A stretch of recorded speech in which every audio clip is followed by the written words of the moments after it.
अल्हम्दुलिल्लाहि रब्बिल आलमीन वस्सलातु वस्सलामु अला सय्यिदिल अंबियाइ वल मुरसलीन अम्मा बअद बिस्मिल्लाहिर रहमानिर रहीम अस्सलातु वस्सलामु अलैका या रसूलल्लाह व अला आलिका व अस्हाबिका या हबीबल्लाह अस्सलातु वस्सलामु अलैका या नबी अल्लाह व अला आलिका व अस्हाबिका या नूर अल्लाह। एफजेन चैनल के नाजरीन, प्रोग्राम है हेल्थ इज़ वेल्थ। जी हाँ, हम हेल्थ से रिलेटेड और हेल्थ को वेल्थ बनाने के लिए अल्हम्दुलिल्लाह इस प्रोग्राम को कर रहे हैं और मकसद है आपकी हेल्थ को हम वेल्थ कैसे बनाएं। और इसीलिए हम डिफरेंट टॉपिक्स पे प्रोग्राम्स करते हैं और हमारे सिलसिले में अलग अलग टॉपिक होते हैं। आज का टॉपिक ये पेरेंट्स के लिए बहुत अहम है। जी हाँ, पेरेंट्स, क्योंकि बच्चों की बचपन से ही अहम तरबियत जो है वो ज़रूरी है। इस तरबियत में कई मोड़, कई उतार चढ़ाव आते हैं। बच्चा ज़िद भी कर रहा होता है, बच्चा जो है वो अलग अलग चीज़ों का शिकार भी होता है, बच्चा मजाक मस्करी का शिकार होता है, बच्चा जो है वो बुरी आदतों का भी शिकार हो सकता है। अब ये पूरे मॉरल पर, पूरे इस टॉपिक पर बात करने के लिए इंशाअल्लाह करीम मेरे साथ मेरे अजीज़, मेरे मेहमान डॉक्टर मोहिउद्दीन माशाल्लाह यहाँ मौजूद हैं। डॉक्टर साहब को हम प्रोग्राम में मरहबा, वेलकम कहते हैं सर। माशाल्लाह डॉक्टर साहब, कैसे हैं आप? ठीक हैं? अल्हम्दुलिल्लाह अला कुल्ली हाल। माशाल्लाह अल करीम, आपको प्रोग्राम में अगेन मरहबा, वेलकम। और आज इंशाअल्लाह अल करीम पॉजिटिव पेरेंटिंग को लेकर कि क्या पेरेंट्स ऐसा करें, क्या जो है वो चीज़ों को इख्तियार करें, कौन सी वो बातें हैं जिसका जो है वो एज अ पेरेंट आपको ख्याल रखना जो है वो बहुत ज़रूरी है। तो आज के इस एपिसोड में इंशाल्लाह पॉजिटिव पेरेंटिंग को लेकर इंशाअल्लाह करीम बात करेंगे कि पॉजिटिव वे में, मुस्बत वे में आप अपने बच्चों की तरबियत कैसे कर सकते हैं। तो डॉक्टर साहब, मैं आपकी तरफ बढ़ता हूं और पहला ही सवाल कि ये पॉजिटिव पेरेंटिंग होती क्या है, ये कॉन्सेप्ट कैसा है, इस कॉन्सेप्ट पर थोड़ा आपसे कुछ जो हम बातें समझेंगे ताकि हमारे नाज़रीन को भी पता चले कि हमने टॉपिक तो लिया है पॉजिटिव पेरेंटिंग, ये एक्चुअली होता क्या है, क्या ये एग्जिस्ट करता है ज़मीन के ऊपर और आसमान के नीचे, या ये इससे परे कुछ चीज़ है? जी डॉक्टर साहब। अल्हम्दुलिल्लाहि रब्बिल आलमीन वस्सलातु वस्सलामु अला सय्यिदिल मुरसलीन।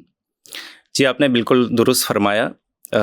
पॉजिटिव पेरेंटिंग एग्जिस्ट करता है और प्रैक्टिस करने वाले प्रैक्टिस कर भी रहे हैं।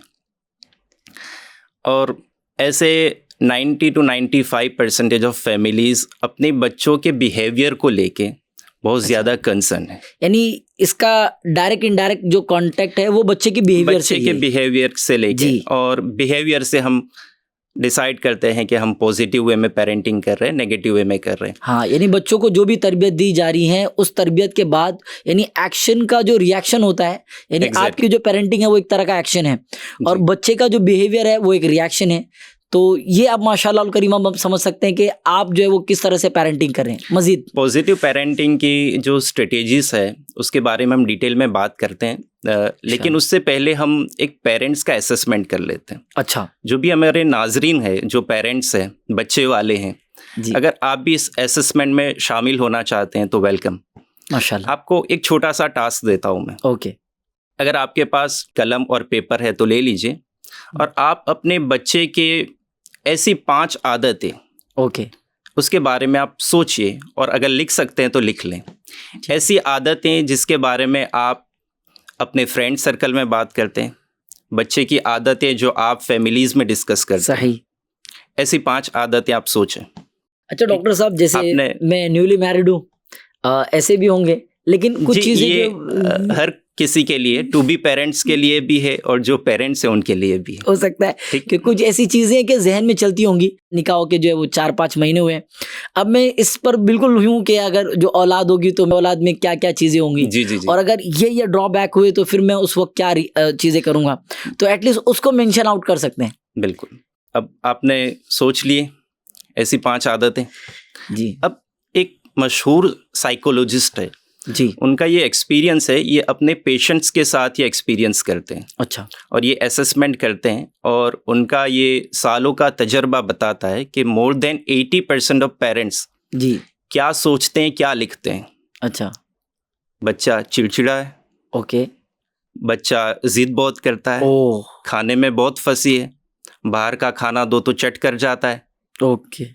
घर के खाने में उसको पता नहीं क्या होता है, वक्त पर उठता नहीं है, पूरे दिन मोबाइल देखता रहता है, एटसेट्रा एटसेट्रा। ये सारी चीज़ें वो बिल्कुल ऐसा सोचते ही है। हैं, लिखते और हैं। आज के यूँ समझे कि सोसाइटी में ये बहुत यानी मोस्ट कॉमन चीज़ें हैं कि बच्चे में ये सारी चीज़ें जो है वो पाई जाती है। जी, तो अब ये सारी चीज़ें हम कई बार अपने बच्चों के सामने थर्ड पर्सन को बता रहे होते हैं। ओह उसकी जो नेगेटिव पॉइंट्स एक हिसाब से कह सकते हैं, जी वो थर्ड पर्सन को हम बता रहे होते हैं, जी बच्चे सुन भी रहे होते हैं। जी इससे होता क्या है कि बच्चे के जहन में नेगेटिविटी अपने ताल्लुक से फिट हो जाती है अल्लाह अकबर। कि ये जो बात कर रहे हैं ना मेरे बारे में, जो भी मनफी बातें हैं वो कहीं ना कहीं सच है, सही। ये बच्चे के जहन में फिट हो जाती। ये this is the first sign of negative parenting. अल्लाह अकबर। अब अगर हमारा वे ऑफ पेरेंटिंग पॉजिटिव होता बिल्कुल तो ऐसे जब मैंने कहा ना कि आप अपने बच्चे की 5 आदतें सोचें या लिखें, तो आपके जहन में फ़ौरन क्या स्ट्राइक होता कि मेरा बच्चा, उसकी अच्छी आदतें स्ट्राइक होती ऐसे ही है। कि बच्चा मेरा जहन उसका बहुत अच्छा है, लोगों के साथ घुल मिल जाता है, स्कूल से कभी कंप्लेन नहीं आती है, किरात बहुत अच्छी कर लेता है। माशाल्लाह। ये सारी चीज़ें आपके जहन में फ़ौरन स्ट्राइक होनी चाहिए ऐसा थी। ही। लेकिन होता क्या है कि हमारे जहन में फ़ौरन मनफी चीज़ें आती हैं। ओके। हमारा वे ऑफ पेरेंटिंग इस बात पे डिपेंड करता है कि हम उसकी अच्छाइयों को फोकस करते हैं या बुराइयों को हम फोकस अल्लाह करते हैं। अकबर, अल्लाह अकबर।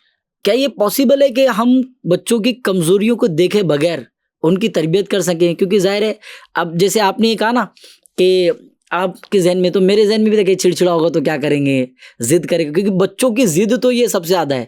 जी तो जी। ये कैसे पॉसिबल है कि बच्चों की जो ये कमजोरी को देखे बगैर सिर्फ पॉजिटिव पेरेंटिंग हो? क्योंकि बच्चों की कमजोरियां तो सामने ही होती हैं। देखिए, एक ह्यूमन ब्रेन की एक टेंडेंसी होती है ओह। नेचुरली। ह्यूमन ब्रेन किसी भी नेगेटिव चीज़ को फ़ौरन पिक कर लेता है। फॉर एन एग्जाम्पल, अगर हम किसी हाउस में गए, मॉडर्न हाउस है, बड़ा खूबसूरत इंटीरियर किया है, एंट्रेंस भी बहुत अच्छा है, डेकोरेट भी अच्छे से किया है, हम अंदर एंटर हुए, सोफ़ा अच्छा है, टीवी कैबिनेट बहुत खूबसूरत बनाया है जी। सब कुछ ठीक है, लेकिन कॉर्नर पे कहीं पे एक टूटा फूटा टेबल है।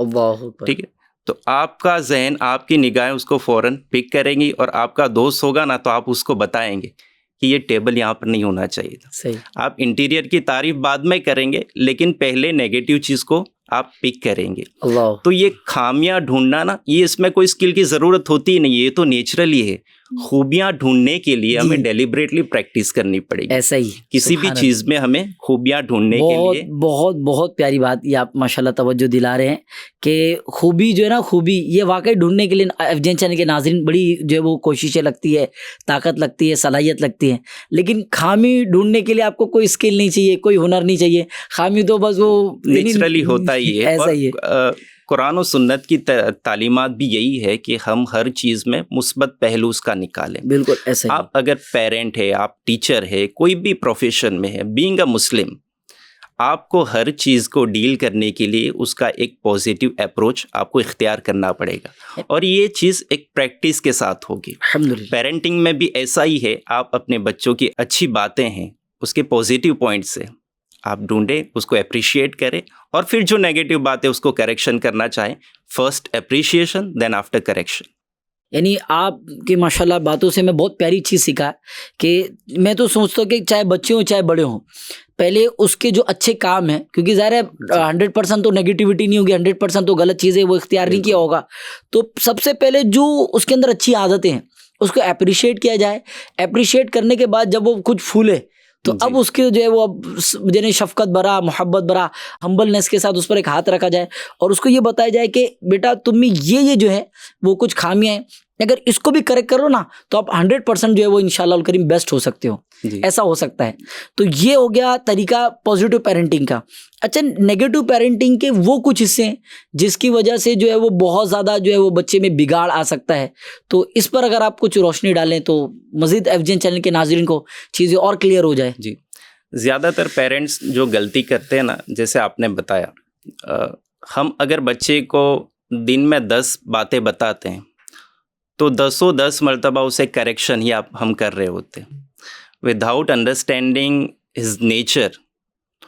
उसकी फीलिंग्स को समझे बगैर, उसके इमोशंस को समझे बगैर सिर्फ करेक्शन कर रहे थे कि बेटा ये करना है, ये नहीं करना है, ऐसे क्यों किया, ऐसे नहीं करना था, ऐसे करना था। टोक बार बार होती है, बार बार हम टोक ही करते हैं उसको, बार बार करेक्शन हम कर रहे होते। लेकिन इससे होता क्या है, ओवर करेक्शन के जो नुकसानात हैं, दो चीज़ें हो सकती है। फर्स्टली ये कि हो सकता है कि आपका बच्चा ढीठ हो जाए, अल्लाह, कि मेरे पेरेंट्स तो है ना, ये उनका तो काम ही यही है, आज ये तो टोकते ही रहते हैं आराम से आजकल जो है वो इस तरह की जहानत बन जाती है। ऐसा ही है। तो वो ढीठ बन गया ना, तो फिर एक कान से सुनेगा, दूसरे कान से अल्लाह निकाल अकबर, देगा, अल्लाह। फिर वो वक्त आएगा कि आपकी बात सुनेगा ही नहीं। अल्लाह, या तो ये चीज़ हो सकती, या सेकंड उससे भी ख़तरनाक चीज़ कि उसके सेल्फ एस्टीम डाउन हो जाएगा, उसका कॉन्फिडेंस डाउन हो जाएगा, या इन्फेरियोरिटी की तरफ आएगा। वो अपने आप में कहीं ना कहीं वो एक्सेप्ट कर लेता है कि मेरे अंदर कोई अहलियत नहीं है, अल्लाह, मैं इसके काबिल नहीं हूँ, जो अल्लाह। मेरे पेरेंट्स कह रहे हैं मैं वाकई ऐसा ही हूँ। फिर वो लाइफ टाइम तक वो उसकी एक थिंकिंग बन जाती है, इस तरह की सोच बन जाती वो है। सोच फिर लाइफ टाइम तक वो रिटेन करती है। अल्लाह, पर शायद फिर ये इसमें वो इसका कसूरवार शायद माँ बाप को ठहरा है, या आगे से सारी चीज़ें। अल्लाह अकबर। बहुत ज़रूरी है एफजेन चैनल के नाजरीन कि आप अपने बच्चों की मुस्बत यानी पॉजिटिव चीज़ों को नोटिस करें और उसको अप्रिशिएट करें। हाँ, हमने कभी ये नहीं कहा कि आप उनको करेक्ट नहीं करें, लेकिन करेक्शन से पहले अप्रिसिएशन ये बहुत ज़रूरी है। अब मैं एक चीज़ समझना चाहूँगा और एफजेन चैनल के नाजरीन की यहाँ पर जो है वो तायद करूँगा। डॉक्टर साहब माशाल्लाह आपने तो यूँ तवज्जो दिलाई है, लेकिन क्या वजह है कि ज़िद जो है ना, बच्चों की ज़िद, बच्चा ज़िद पकड़ लेता है। एग्जाम्पल दिया जाता है, बच्चे की ज़िद ऐसी ऐसी ज़िदें कि वो बिल्कुल लोटपोट हो जाना, ये चाहिए तो चाहिए, क्या करें, ज़िद पूरी करें तो बच्चा जो है वो ज़िद्दी हो जाता है, ज़िद ना पूरी करें तो बच्चा चिड़चिड़ा और यानी अब एक एज अ पेरेंट बंदा जो है वो बिल्कुल कन्फ्यूज़ होता है, मैं करूँ तो करूँ क्या। तो अगर बच्चे की ज़िद और चिड़चिड़ेपन पर भी अगर हम कुछ तवज्जो दिलाएं कि इसमें पॉजिटिव पेरेंटिंग क्या हो सकती है, क्या इसमें जो है वो पहलू अपनाया जाए। ज़िद पे हम कलाम करते हैं, मैं अपनी पिछली बात कंटिन्यू करता हूँ कि हम चाहें ना तो नेचुरल वे में भी हमारे बच्चे को हम वो ग्रो अप कर सकता है। अच्छा, नेचुरली आप बहुत ज़्यादा उसको करेक्शन पर तवज्जो ना दें, नेचुरली उसको ग्रो होने दें। बिगड़ गया तो फॉर एन एग्ज़ाम्पल, आप एक कली है और कली जो है वो नेचुरली फ्लावर में कन्वर्ट होती है, ऐसा ही, ठीक है, खूबसूरत फूल बनता है। ऐसा ही है। अब कोई माली है जो उस बाग की देखभाल करता है, वो पौधे की देखभाल करता है, जी। वो अगर चाहे कि ये कली के सामने बैठा रहे और सोचे कि ये उसके पत्तियां हैं ना मेरी मर्जी के मुताबिक खुलनी चाहिए, और फिर कभी जोर देकर पत्तियां खुद भी खोलने लगे, तो क्या वो फूल बन पाएगा? नुकसान भी होगा, उसकी खूबसूरती भी जाएगी, टूट भी जाएगा, बिखर जाएगा। ऐसे ही इट गोज विदाउट सेइंग कि हमारा बच्चा भी एक कली है, उसकी थोड़ी बहुत देखभाल करेंगे तो ब्यूटीफुल फ्लावर में वो कन्वर्ट होगा। अल्हम्दुलिल्लाह, माशाल्लाह। ठीक है, आप बहुत ज़्यादा करेक्शन करने जाएंगे तो फिर वो फूल की तरह वो बिखर भी सकता है। अल्लाह अकबर, अल्लाह अकबर। और कभी कभी होता क्या है कि पेरेंट्स की ये सोच होती है कि हम, जैसे आपने कहा कि हम अपने बच्चे को बिगड़ने दें, उसकी बुरी आदतों पे हम उसको टोके नहीं। ये होता है, बहुत सारे पेरेंट्स ये समझते हैं, ये चाहते हैं कि जैसे मैं सक्सेसफुल हूँ, जैसे मेरी फेम है, नेम है, इसी तरह मेरा बेटा भी इसी तरह हो, मेरा बच्चा भी इसी तरह हो, मेरी तरह हो। लेकिन प्रैक्टिकली बात करें तो आपके पास जो सक्सेस है उसको हासिल करने में आपको 20, 25, 30, 35 साल लगे। उसके बाद आपके अंदर जो भी क्वालिटीज़ डेवलप हुई है, इतने साल के बाद ये क्वालिटीज़ डेवलप हुई।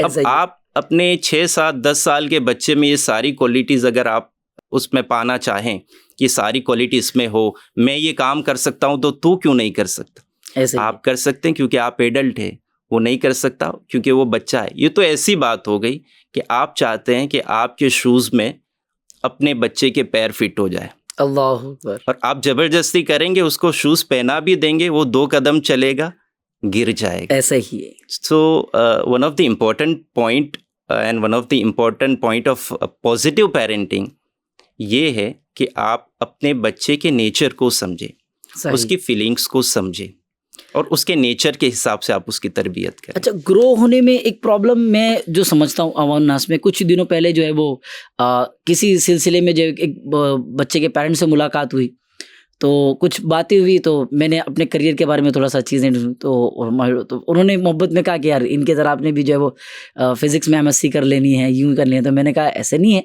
आप बच्चे से उसकी ख्वाहिश तो समझे कि वो एग्जैक्टली करना क्या चाहता है, जो हमारे बड़ों ने भी हमको सिखाया।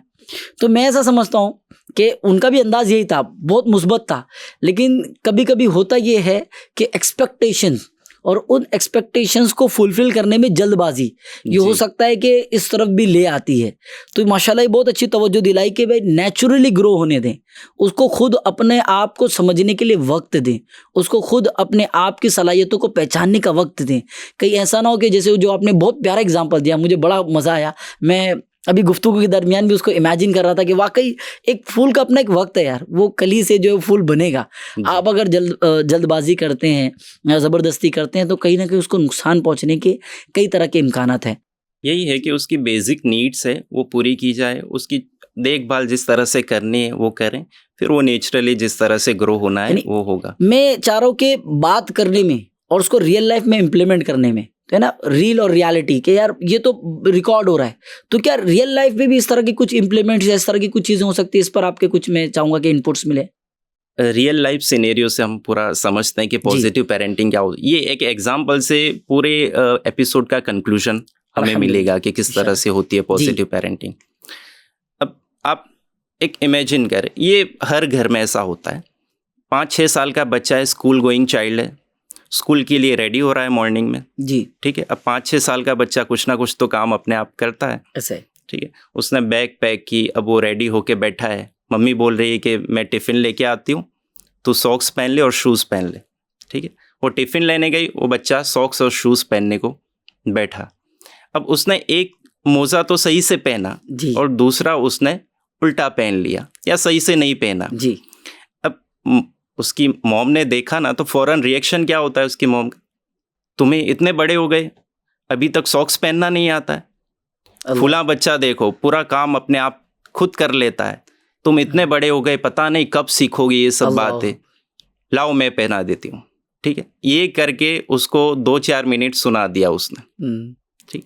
अब इसका इम्पैक्ट क्या होगा, वो बच्चा तो अपसेट हो गया जी मॉर्निंग में।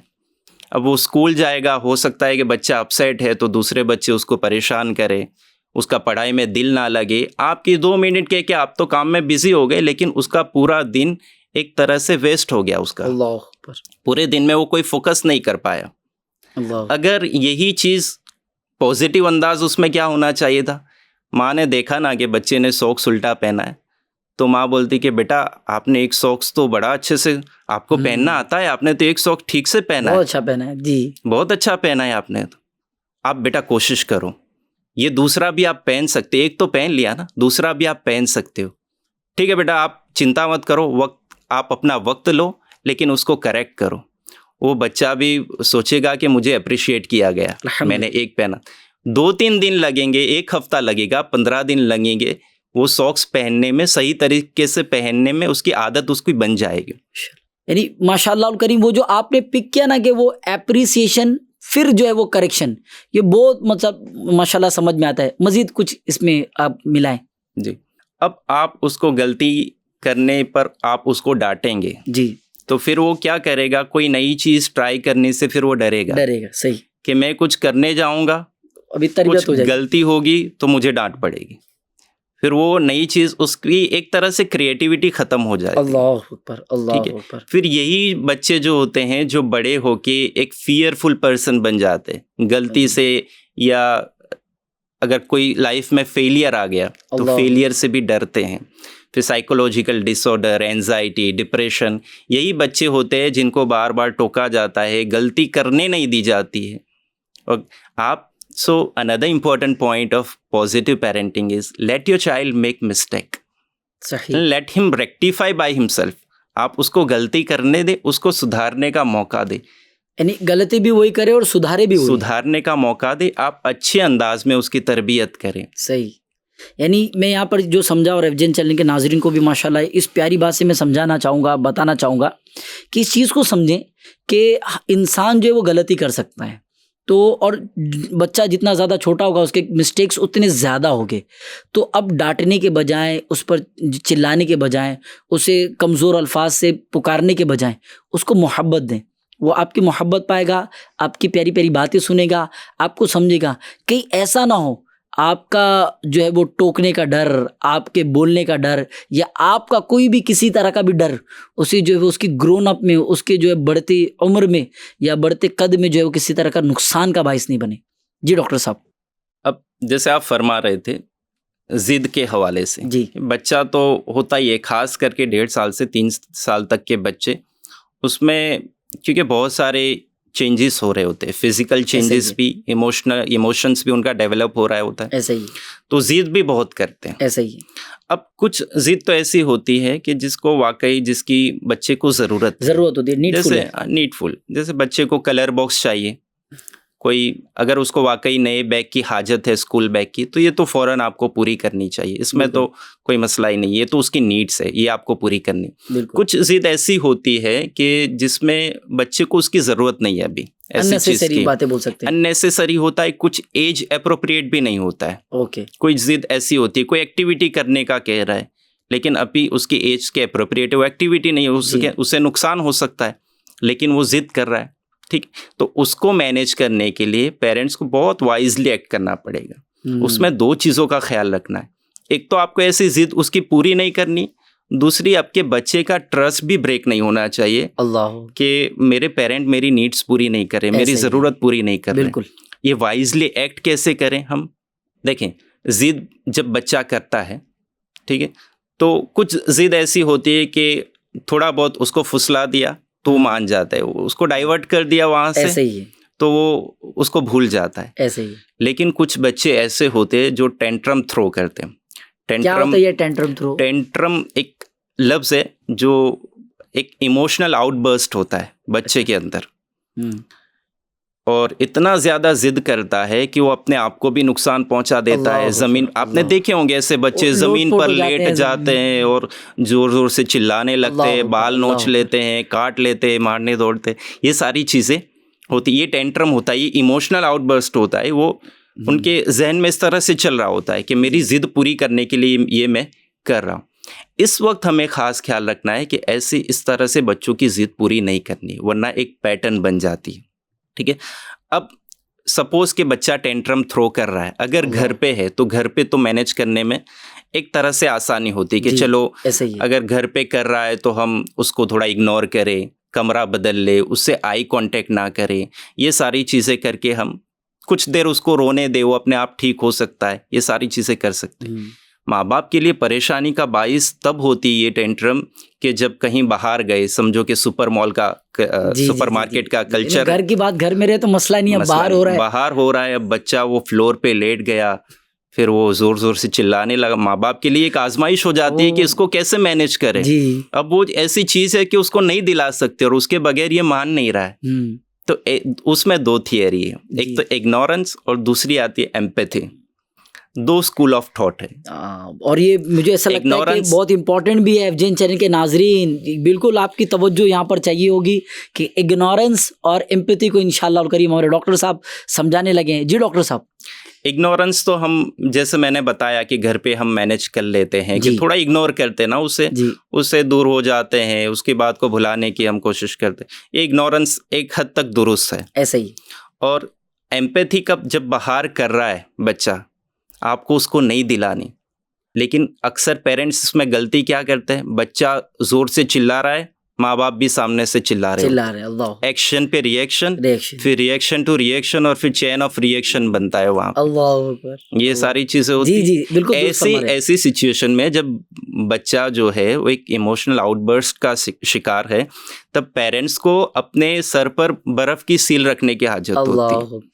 ठंडे माइंड से काम लेना है, बच्चे को अपने सीने से चिमटा लेना है, उसको समझाना है कि मैं आपकी नीड्स को समझ रहा हूँ, आपकी जिद को मैं समझ रहा हूँ, लेकिन बेटा ये आपके लिए अभी दुरुस्त नहीं है। आप उसको एक टाइट हग दें, उसको एक फील करवाएं कि मेरे पेरेंट्स मेरी बात समझ रहे हैं जी। वो अभी ये सोचेगा नहीं, लेकिन आपका एक टाइट हग ना उसके इमोशंस को काफ़ी हद तक कंट्रोल कर सकता है। ऐसे ही। और अपने पेरेंट्स और जो किड्स का जो ट्रस्ट है वो भी ब्रेक नहीं होगा। बेशक बेशक। मैं पिछले दिनों जो है वो कहीं बयान कर रहा था, तो बयान के बाद मैंने माँ बाप के हाथ चूमने की जो है वो तरगीब दिलाई। तो मैंने ज़िम्नन यूँ ही कहा, बड़ी उम्र के लोग थे, एतिकाफ़ रमज़ान के दिनों में जो एतिकाफ़ होता है, तो मैं वहाँ बयान करते हुए मैंने पूछा कि लास्ट टाइम अब्बू को हक कब किया था? तो एक बच्चा मुझे कहता है कि अब्बा को भी हक करना रहता है क्या? दोस्ती यारी में चलता, अब्बा को, अब्बा बड़े हैं, अपन हक। यानी आप देखें कि कितना बड़ा गैप है कि इस मोहब्बत का, इस अपनाइयत का, इस अपनेपन का सबसे बड़ा हकदार तो तुम्हारे माँ बाप थे यार। तुमने उनसे जो उनके हाथ चूमना, उनसे गले लगना, उनसे अपने दिल की बात शेयर करना, उससे हमदर्दी करना, इन सारी चीज़ों को बहुत ज़्यादा मिस कर दिया। कहीं ना कहीं एम्पैथी का ये रोल जो है वो बड़ी तादाद में जो है मिस होता चला जा रहा है। जाहिर है एपिसोड का वक्त भी बहुत लिमिटेड है।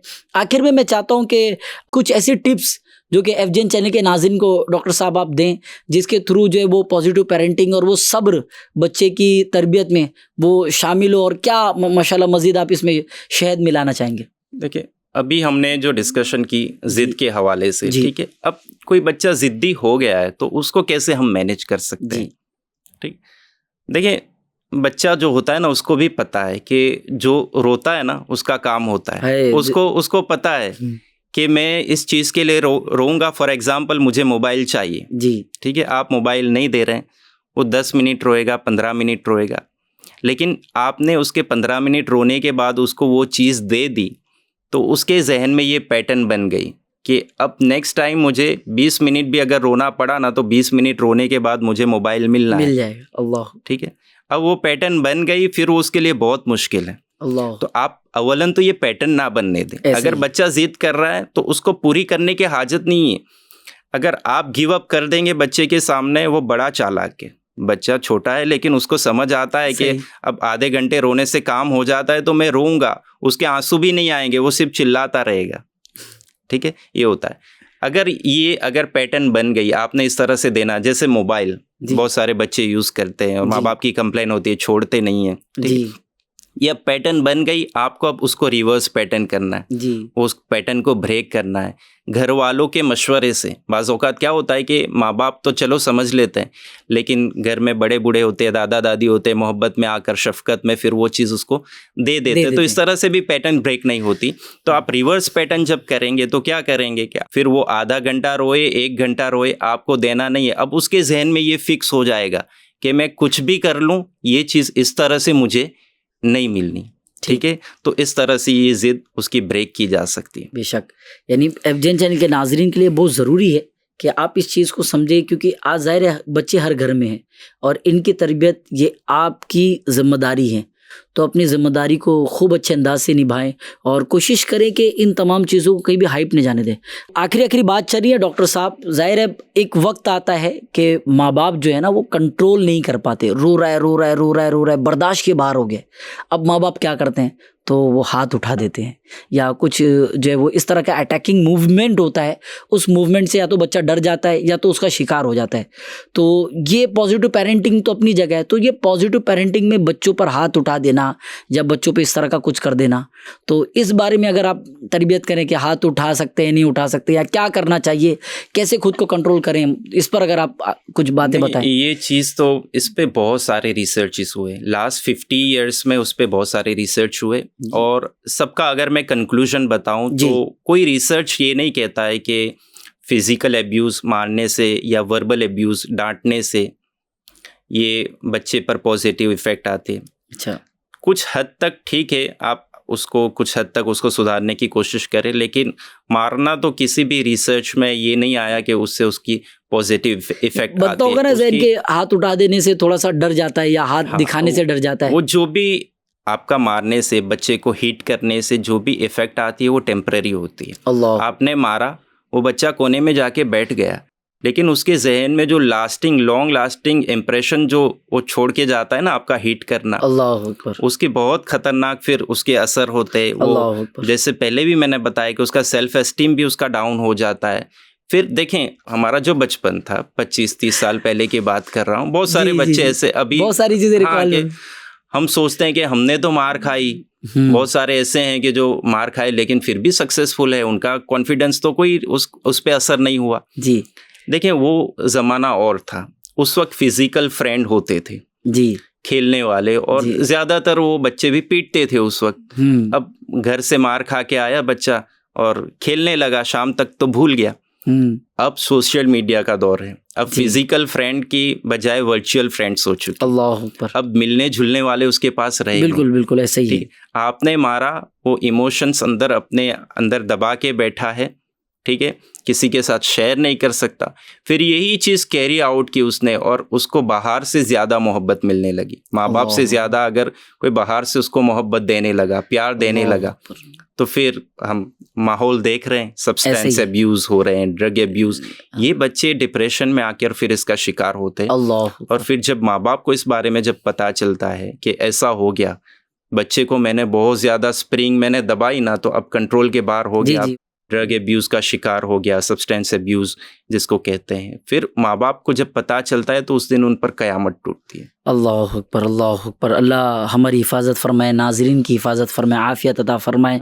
याद रखिए, पॉजिटिव पेरेंटिंग ये बहुत अहम चीज़ है। अगर आप पेरेंट्स हैं या होने वाले पेरेंट्स हैं, अभी से अपनी आइडियोलॉजी बना ले कि चाहे कुछ भी हो जाए, एक अच्छे अंदाज से मोहब्बत के साथ, बल्कि इस एपिसोड को खुद भी देखें, बार बार देखें, बल्कि मैं रिक्वेस्ट करूंगा कि दीगर पेरेंट्स के साथ इसको शेयर करें, ताकि पॉजिटिव पेरेंटिंग और चाइल्ड अब्यूज़ और जो चाइल्डहुड अब्यूज़ हो रहे हैं या ये डिस्टर्ब हो रहे हैं, इससे जो है वो बच्चों की हिफाजत हो, और हमारा मुआशरा, सोसाइटी, हमारी कंट्री ये साफ़ सुथरी, खुशगवार और अच्छे माहौल वाली बने। तो FJN चैनल के नाज़रीन, चूँकि एपिसोड का वक्त जो है बिल्कुल मुकम्मल हो चुका, फिर ज़रूर हाजिर होंगे एक और इंटरेस्टिंग और अहम जो है वो टॉपिक के साथ। तो जब तक के लिए देखते रहिए FJN चैनल। सल्लु अलल हबीब सल्लल्लाहु ताला अला मुहम्मद सल्लल्लाहु ताला अलैहि वालिहि वसल्लम। जो है बीमार सेहत के